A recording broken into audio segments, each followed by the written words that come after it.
This is the Mark Dolan Way. Top tips for mind, body, and soul, some great life hacks, and my favourite products of the week. This show is available on all podcast platforms, or you can watch it. Just subscribe to the Mark Dolan Way on YouTube and join the Facebook group. Enjoy.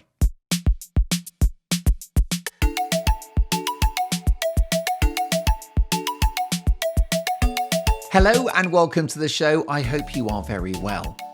Now, whatever journey you're on, there will always be challenges, it will always be difficult, and there will be moments when it feels hopeless, it feels futile, it feels like you should end that journey. Now, the bottom line is that if you've got a goal, the key thing is to stick with it. 5% of people actually finish the job, 95% give up before the end. So you just got to be persistent and you've got to stay with it. And here's a very motivating factor, whether it's a new relationship, whether you're starting a new job, developing a skill set, learning a language, a musical instrument, you've started a new sport, whatever you are embarked upon learning, you will be rewarded with the click. So what that means is that, let's say you're learning French, and it feels hopeless and you just cannot speak French and you don't remember the words and the grammar's all over the place. If you stick with it, if you persist, there will come a moment, and no one knows when it's coming, when you will just feel like it's flowing, like it's instinctive, and that is when you got the click. So on any journey, the click is coming. You just have to stay with it and you'll be rewarded. So look, I hope things are well with you. I hope that you're busy and that your mental and physical health is optimum. Lots to talk about. Can we talk about the cinema? I've been going to the cinema recently because I've had a bit more time on my hands, and nothing beats going to the movies, does it? It's a proper shared experience. Somehow when you watch a movie at home, there are too many distractions. Your family members coming in, the doorbell, your phone is ringing. You can smell that your roast chicken is absolutely burning in the oven. You've got to take it out. There's just a lot of distractions. Plus, at home, when you watch a movie, normally the lighting isn't right, is it? Because you've got your telly and then there's might be early evening and there's still light coming through. You've got to be in a dark room to watch TV. And very often, the sound from TVs isn't great either. And one of the big things about the cinema experience is how immersive it is.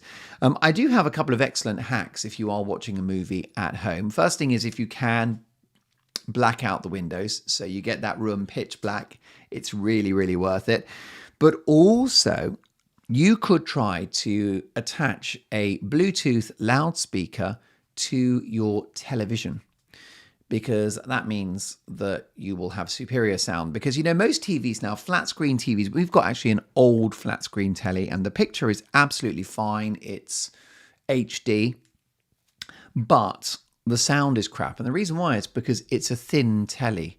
And any thin device is never going to have great sound, because good sound involves a bit of volume. The loudspeaker needs to be a certain size, a certain volume, it needs certain dimensions in order to give you the bass and the treble and that lovely mix of fidelity that you require.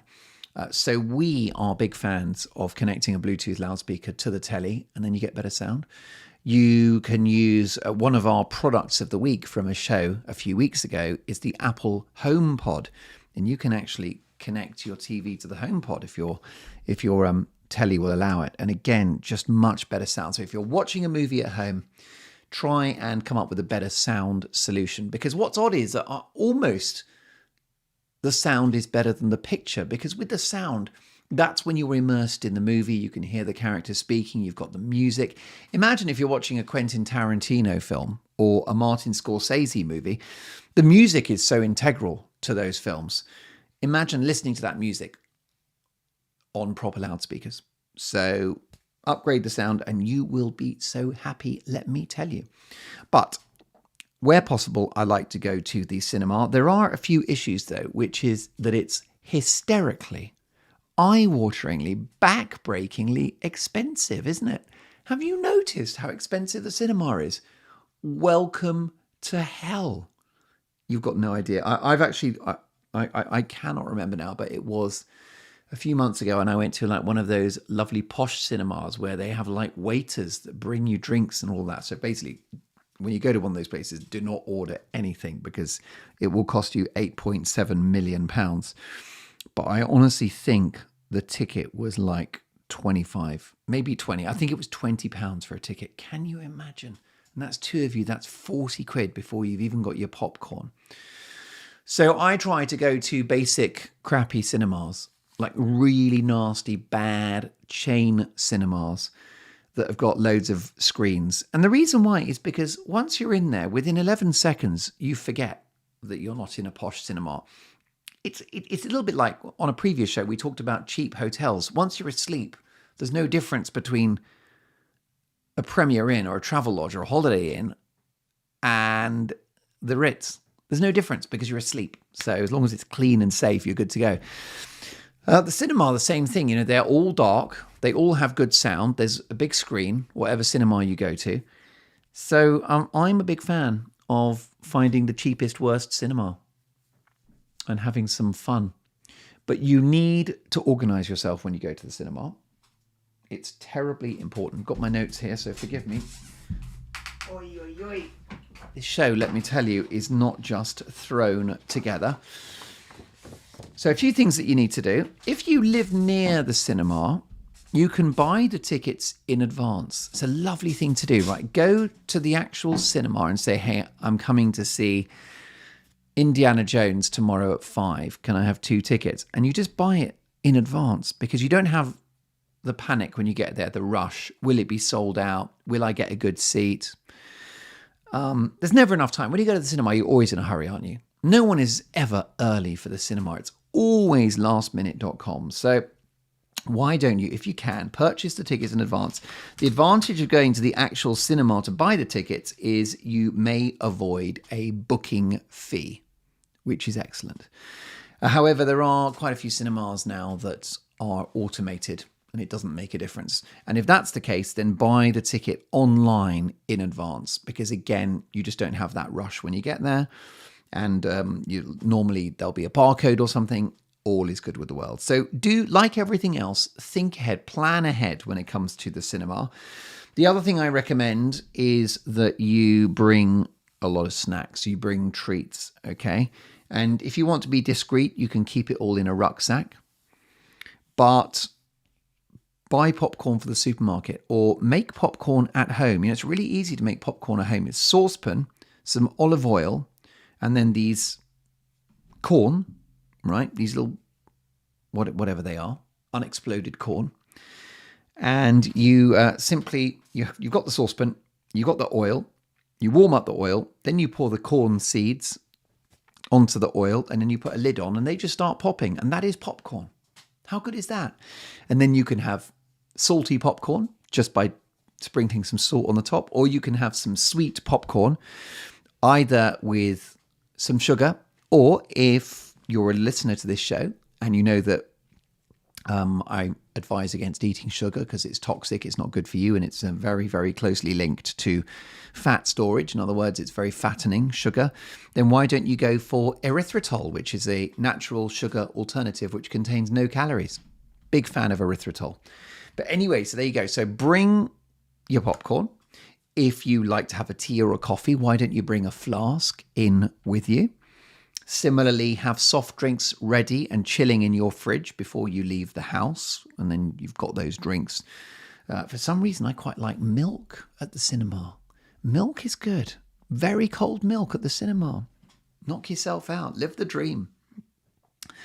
So you've got that. You bring all your treats. I mean, you can bring, if you want, an entire bloody dinner. It's not a problem. You know, you can have sandwiches. And I think as a courtesy to others, I would recommend against crisps and things like that because it's just kind of crunchy and noisy. And I think that's unfair on your fellow cinema goers. But certainly, soft food is not a problem. A few sandwiches, that kind of thing. Why not? Do it. So bring food. I do not recommend drinking alcohol before or during a film. And the reason why is because you're in a hot room, which is dark. So it's a naturally drowsy, soporific environment anyway. And I think that the chances of you falling asleep or losing focus during the film, and if it's a challenging film with lots of plot twists, or maybe it's a spy thriller, which is sort of confusing, the last thing you want is to be a couple of Pinot Grigios in. So I hate to be such a spoil sport. I think alcohol has its place, but not at the cinema. Also, ages ago, I sat next to a guy. I was like, virtually the last available seat in the cinema, and I sat next to this guy, and he stank of booze. He'd been having beer. It was in the afternoon. It was like 3, 4 in the afternoon, and I spent the whole movie just like smelling someone else's alcohol breath. It's funny that with alcohol, isn't it? Because if you're a fan, it tastes great and it smells great. But when someone else has had it and you're sober and you breathe their kind of booze breath, it's so bad, isn't it? Especially daytime. Isn't it creepy when you're in a supermarket and then you just stand next to someone in the vegetable aisle and you can just smell alcohol off their breath? In a way, it demonstrates how horrifically horrible alcohol is. Yuck. If we're honest, it's horrible, isn't it? But it's also fun. So there you go. We're going to do a deep dive into alcohol soon because it's something that many people grapple with. I've touched on it in the past on the show, and I've spoken about it in both glowing and critical terms, but we will definitely do an alcohol special. Let me take a little note of that. We do a proper deep dive and discuss whether we should or shouldn't drink, and when and how much and why. But not for the cinema, please. Also, check out the duration of the film in advance, right? It's nice for you to know how long you're going to be there. So you can Google the film's duration and it gives you control. Because then you know it's like, all right, we're going in at 8 o'clock and we'll be out at 10:20. I like to know when I'm getting out of the cinema. I don't want to be a hostage to fortune. I don't want to be sitting there in the cinema just thinking, have we got another hour of this? Where does this end? So check out the running time in advance. Also, if you're not a fan of the adverts and the trailers, you can buy your ticket in advance and then just turn up just before the movie. Now, you can either ask the cinema what time the actual feature starts, and they might say to you, right, well, the ads and the trailers are at 5:30 and the movie starts at 5:50. Well, then if you want to skip all the ads and just have a bit more time in your day, then just arrive before the movie starts. However, that's a less good idea if it's first come, first serve with the seats. Okay, so the big thing with the cinema is you've got to be sitting in the right part of the cinema. If you can book your seats in advance, you know where you're sitting, you can just get in at the very last minute. But if it's a free-for-all, I'm afraid you're going to need to be there early. And I recommend that you sit towards the back. Okay, particularly for an action movie, because if you're at the front, your face is so close to the screen, okay, that you've got the screen which actually enters your peripheral vision, and you're trying to watch a car chase or some kind of like, it might be sort of a James Bond action film or something. You're not going to take it all in if you're sitting at the front. Plus, it could make you dizzy, it can give you a headache, and it's suboptimal. Can't even imagine it's that healthy. So I personally prefer to sit towards the back where you've got the whole of the screen in front of you and your eyes are able to take it all in. And it might feel like the screen is too far away. But what happens is it's like hypnosis. Because you're in this dark room with the screen in front of you, eventually it will become abstract and it will just be you and the movie and you'll get immersed into it. If I had to sit at the very back, I would, but I'd kind of go 3/4 back and in the middle. But on the left or the right hand side doesn't matter as well because you will get used to it. But so 3/4 back, middle is ideal. Also, it's important to be comfortable in the cinema. So make sure you bring layers. Occasionally, you can go to the cinema in the summer and you walk in a t-shirt and shorts because it's a lovely hot day outside. And inside a cinema, it's like the Arctic. It's absolutely freezing. And that's because of the aircon. And if you're really unlucky, you might be sat underneath one of the aircon vents. And you've got this cool breeze just like blowing down on you, which for 2 hours is going to be a disaster. I know so many people who get colds in the summer because of air conditioning or dry eyes. It's a disaster.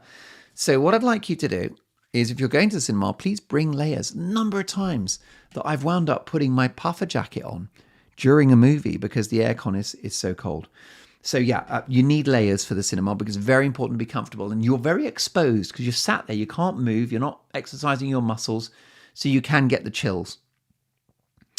Another thing that's very cheeky and outrageous, and this show, sometimes we're very naughty, and I can't recommend being naughty, but I can only tell you what I do occasionally. This is about as naughty as it gets, which is if you're in the cinema and the seats are booked in advance. So that means that when you look at your ticket, it says, seat 3, row F, right? And you've given a specific seat.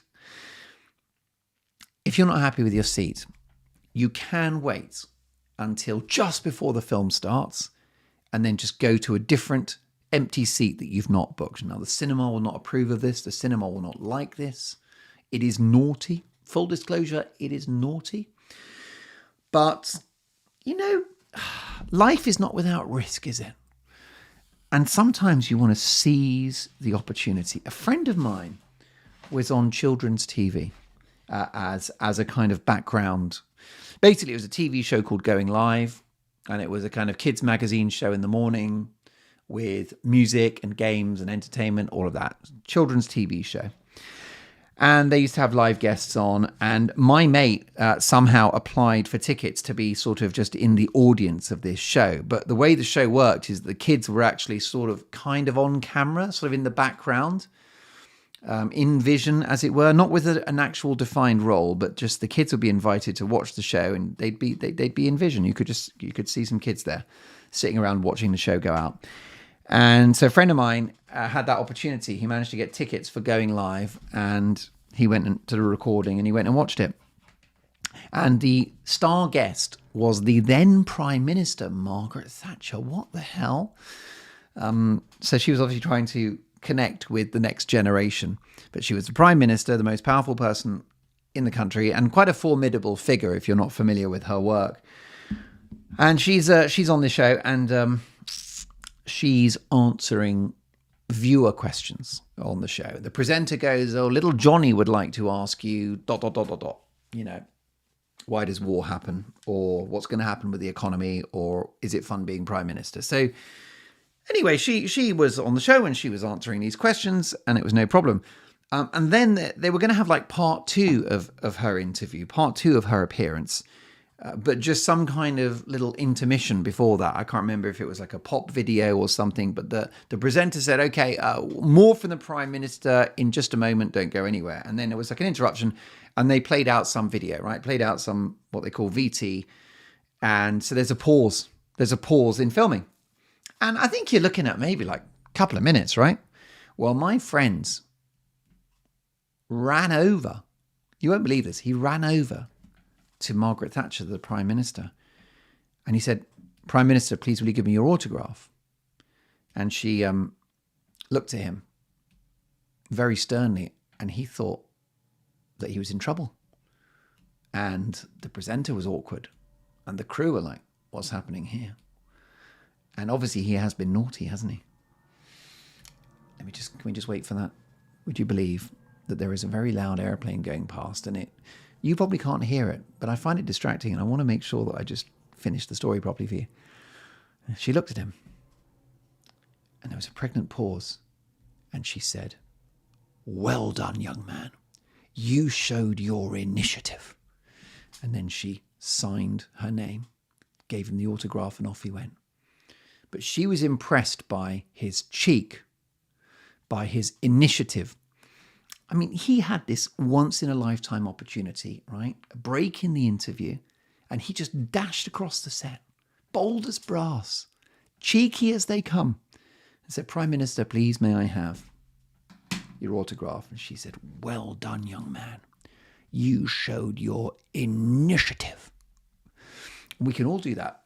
So life is not without its dangers. It's not without its risks. Now, that could have backfired.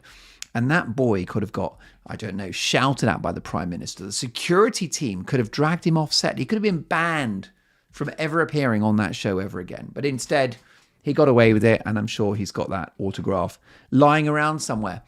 So, initiative, any aspect of life, sometimes be a bit cheeky. Make a calculated risk. Footballers do this. Did you know that you've got a thing called a yellow card where you've been naughty and you've done a rough tackle or something, you get a yellow card? Well, sometimes a player you're allowed two in a game before you get sent off. Sometimes a player towards the end of the game will deliberately get a yellow card in order to slow the game down or something like that. It's like strategically they know they're going to get this punishment, but it gives the team an advantage. Sometimes during tournaments, if a player has notched up a certain number of yellow cards, it means they'll miss the next game. And sometimes in tournaments, what a player will do is deliberately get another yellow card and get sent off so that they can then be back for the game that's really important, like the final or something. So footballers do a lot of that. They're very strategic sometimes about their yellow cards, about using the punishment for its own good, its own advantage. But yeah, so you can be naughty sometimes and you can calculate the risk and you can just make a judgment that I'm going to get in trouble for doing this thing, but it's actually still going to benefit me in the long run. You do a kind of cost-benefit analysis. And that works in relationships, it works in the world of work, and it can be quite smart. What else do we need to know? So you've layered, you're not drinking, you've brought food with you, you've checked the running time, and you're just going to have a great time at the cinema. And the other big thing, which is Dolan's golden rule, and I recommend this for all aspects of life, which is the cinema is very dark. The chance of leaving something behind is very high. A wallet, a pair of glasses, house keys. So what you need to do is when the film's over, I like to actually sit there for the credits, but each to their own. But if not, and the room's still dark, switch on the torch of your phone and have a look on the floor and look under the chair to see if you've left anything. Right, be really thorough, because quite often when you're at the cinema, you're kind of strangely reclined at an angle, and so things could just fall out of your money, all sorts of things. So that's what I do. I go and I do the same thing when I'm on public transport as when it's time for me, when it's my turn to get off the bus or the tube, the train. I have a look down at the seat where I was sitting, and I sometimes look under the seat as well. I do the same thing on airplanes, and perhaps most importantly, in taxis. It is a thing of beauty. I highly recommend it. Now, that's a cinema. Do enjoy. You really need goals. We all need goals. And the reason why we don't make goals is because we are afraid of failure. But it is the fear of failure which actually holds all of us back and stops us being happy and successful. Now, what you want to do is embrace failure, encourage it, dine out on failure, and try lots of things. There are so many people's careers which were littered with disasters that finally came good. And it was their ability to fail in a project and to go again, and to go again, and to go again. The talented comedian Eddie Izzard was known as that crap tryout. Okay, it was known as a crap tryout comedian who, for 10 years, still hadn't got the hang of comedy. I mean, how can you not be good at comedy after 10 years?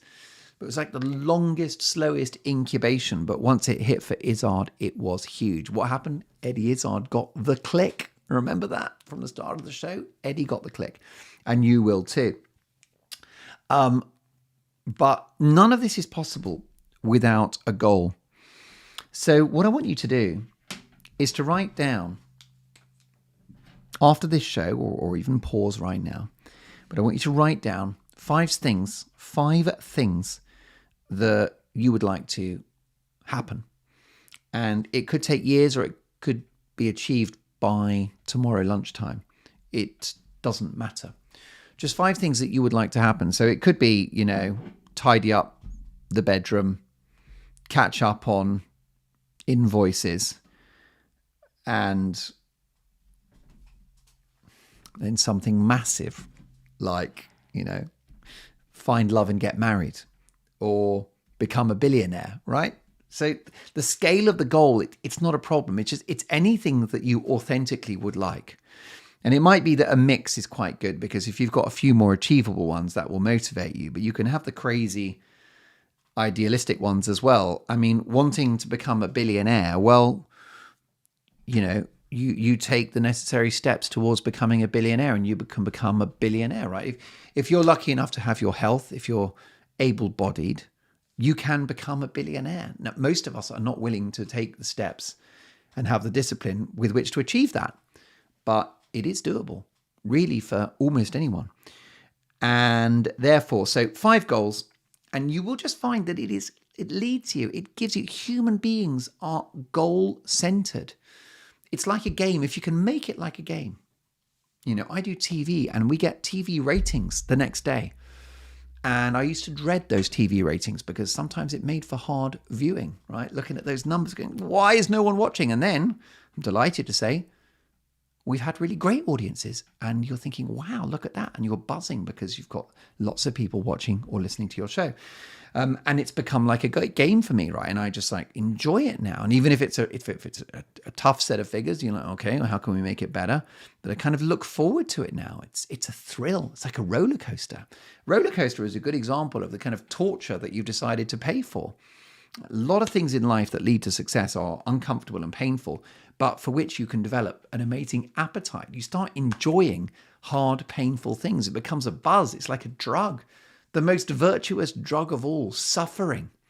Somebody said the definition of genius is the person with the maximum ability to suffer, a capacity to have difficulty. Look at Arnold Schwarzenegger. There's no way that he would be so muscular if it wasn't for his capacity to suffer. Are you telling me it was fun or enjoyable putting his body through that? No, but he developed a taste for that suffering. It became his actual thing. So that's what you're going to do. You're going to have 5 goals and it can change and it can grow. You can have, by the way, 100 goals, but I just thought we could start as an exercise with 5 things that you'd like to achieve and then just kind of slowly chip away at them and every day going, how am I getting on with these goals? And if you complete and achieve a goal, you can put a tick next to it. And then some of the other goals was a bit of work in progress. But this is what us human beings need. We work with, if it's abstract and you don't have the direction, you won't get anywhere. It's impossible. There's a nice line that I saw in an art gallery recently, and it said that a ship with no destination is not helped by any wind, which I thought was quite clever. A ship which has no destination is not helped by any wind. Isn't that clever? And it's true, isn't it? Because if you don't know where you're going, or which wind is your friend?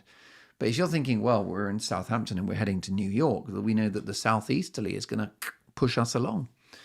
So you can't really succeed without goals. It's terribly important. And if you have goals, that is a sign of self-confidence. You're backing yourself.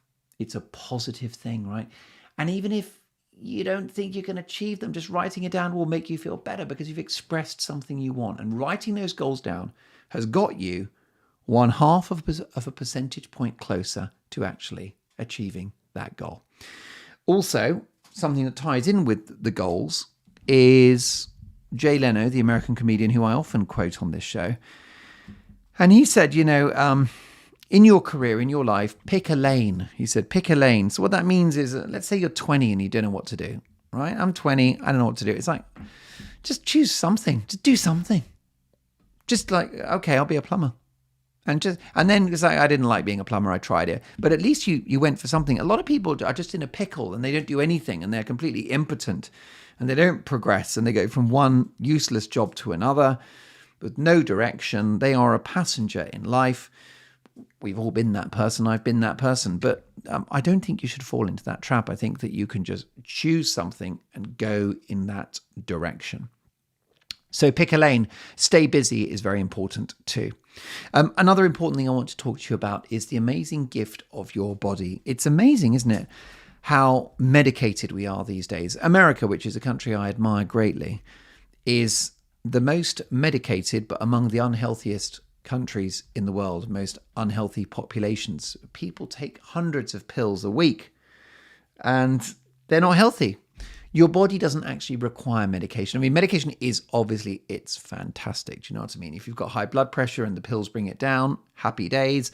If you've got vaccines that stop you getting terrible illness, if you've got antibiotics, which are very good for getting rid of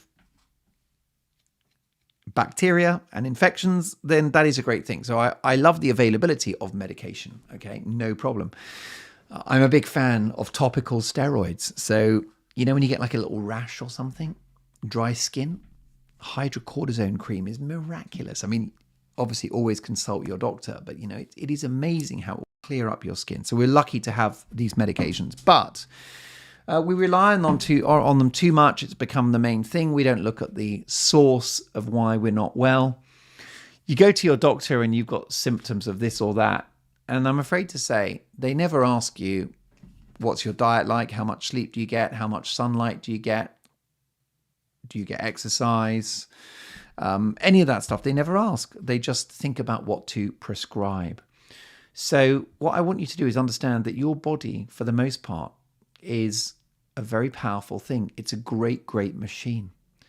And human beings have this crazy weakness, which is we like to destroy this great machine. We like to hurt it. Why would you hurt this machine which gives you so much, which serves you, which is the vessel of your soul? But we do. We're very hard on our bodies. So we suck smoke into our lungs.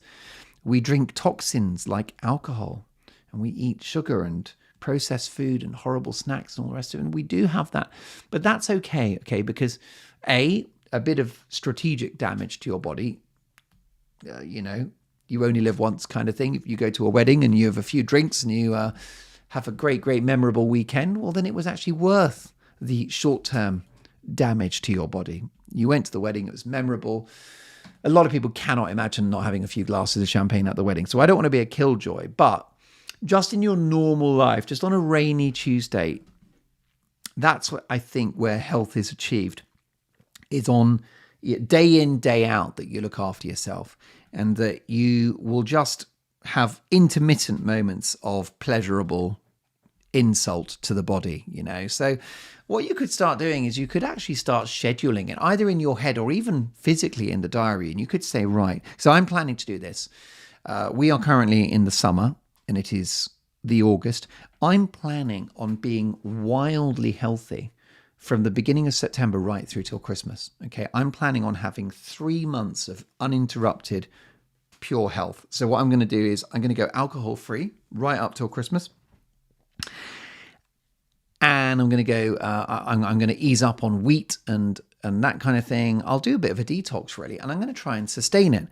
But what I will also do is I'll kind of say, and then Christmas is going to be, a little wild, and I'll have drinks and I'll eat bread and we'll have cake and stuff. And that I think is personally the way to do it. And I don't mean binging, because that binging is a real shock to the system, but just deciding. So let's imagine if you are a drinker, let's say, then you could just say to yourself, do you know what? I mean, I've got a friend, a colleague, and he just drinks every other Saturday, right? So twice a month, and he just looks forward to it. And then that's when he'll schedule to meet his friends. Maybe he's got some boozy friends. And he's like, well, that I have beers twice a month on a Saturday. So if you want me to join you, then just book me in and let's go for it. But it's that lovely intermittent ability to get on something and then not on it is really, really good.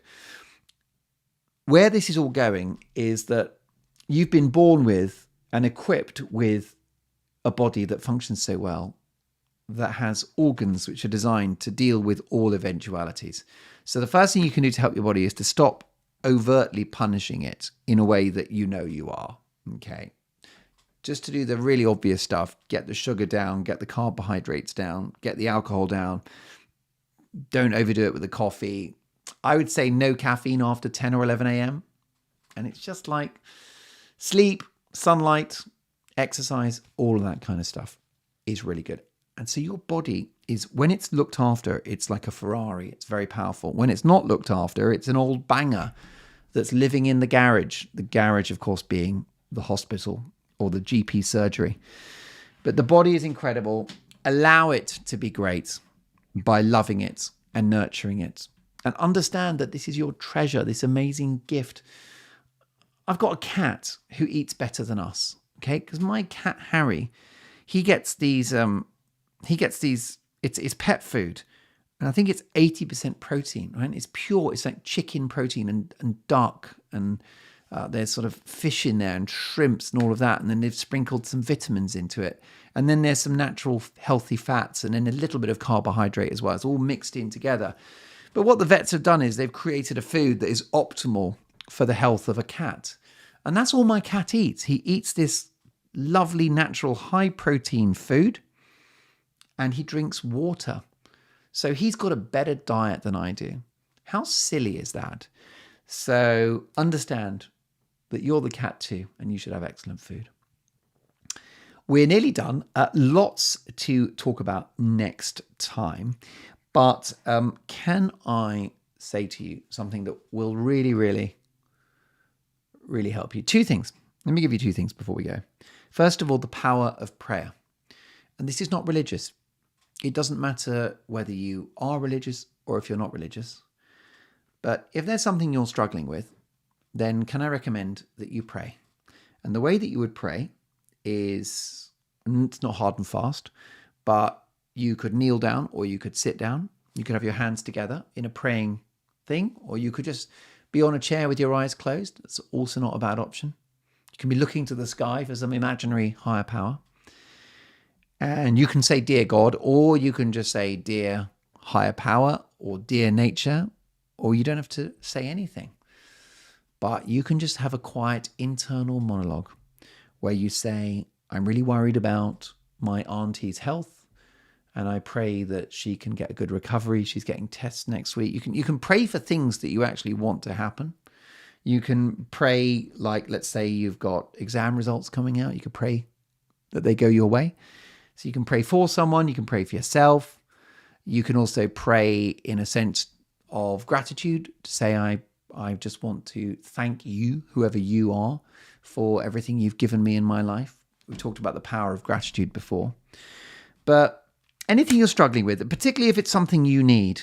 Let's imagine you're in the hospital corridor and the loved one is on life support, but you're not religious. That doesn't have to stop you praying. And you can just say, close your eyes and say, I pray that my relative pulls through, that they survive. I've got a job interview. I pray that I will perform well and that I will show them how great I am. Prayer is a lovely thing. So prayer for thanks, prayer for stuff you need, prayer for peace. It's a beautiful thing. It's a beautiful thing. So non-religious prayer, give it a try. Why don't you say a little prayer after this show? Especially if there's something, if you're depressed, pray about it and say, I pray that I can be less depressed, less sad. I pray that I can find hope, that I can look at the positives in life. So you pray, go into great detail about what you want through the prayer. And I think having sort of said that to yourself and having said that prayer, I think that you will potentially navigate towards a solution to it. It's a beautiful thing. And also, what is prayer? I mean, you could call it meditation. There's so many things you could call it, but I recommend it. And I think that prayer shouldn't be the exclusive domain of religious people. And then last but not least, two great words that will change your life. Who cares? Who cares? To understand that we will all one day disappear from the earth is not bad news. It's the best news ever. Knowing we're going to die is our superpower, because that's what gives us the urgency to get on with stuff, to make things happen. I'm definitely more productive now. I'm approaching the end of my 40s and I'm more productive and I'm in a bit of a hurry because I know that it's finite. When I was 20, I was a lazy git because I felt like I had all the time in the world. What's the rush? But now the clock's ticking. That's one of the great advantages of getting older. But the other thing about getting older is that you don't care what people think anymore. So if you're a younger person, don't wait till you're 50 to realize it doesn't matter. Get straight in there. Who cares what anyone else thinks? It doesn't matter. You have the law of the land. You want your friends and family to love and respect you. But I mean, strangers, forget it. What they think does not matter one bit. And if your family and friends are against you, working against your interests, and they don't like your girlfriend or your boyfriend, again, who cares? It's your life. But you wake up in the morning, right? And that's your mantra. You wake up and you have 2 words and you go, who cares? Who the hell cares? There's this assumption that somehow we're being watched and judged all the time, and that people are, thinking, oh, what about that Steve, man? Look at what he's wearing, weird clothes these days, and he's got some out there ideas. They're not. No one's thinking about you. Everyone is selfish. They're all in their little bubble. They don't care either. So who cares? It is so liberating. You are so free. Who the hell cares? Yeah? Don't worry about it. Stop thinking about the judgment of other people. And if they don't like what you're doing, if they don't like you, so what? You cannot please all the people all the time. In fact, I think Winston Churchill said, if you haven't made a few enemies, you haven't lived a full life. Very wise man. So stop worrying about what other people think. Let's imagine you love wearing a pink dress, a bright pink dress, which people think is like the worst color. It doesn't suit you. Who cares? You like that dress. You're going to go wear that dress. You could actually do stuff that people actively don't like just to prove a point, because that is you enforcing your own power, and it's your power that matters. The power of your body through feeding it and nurturing it properly and giving it rest and sport. The power of your soul through non-religious prayer or religious prayer. The power of your will, which is having a list of goals and things you want to achieve and seeing them through. You are all powerful, and all you got to do is unleash that power. And 2 words that help to do that: who cares, right? This might not work. This project might fail. Who cares? This date might be unsuccessful. He might be ugly. She might be ugly. Who cares? Who cares? Who cares? I cannot say this too often enough. I want you to do this mantra, right? Give me 30 seconds for the next 7 days between now and the next podcast. Every morning, I want 30 seconds looking in the mirror going, who cares? Who cares? Who cares, right? Who cares? Let me tell you that I care about you. It's been lovely to have your company.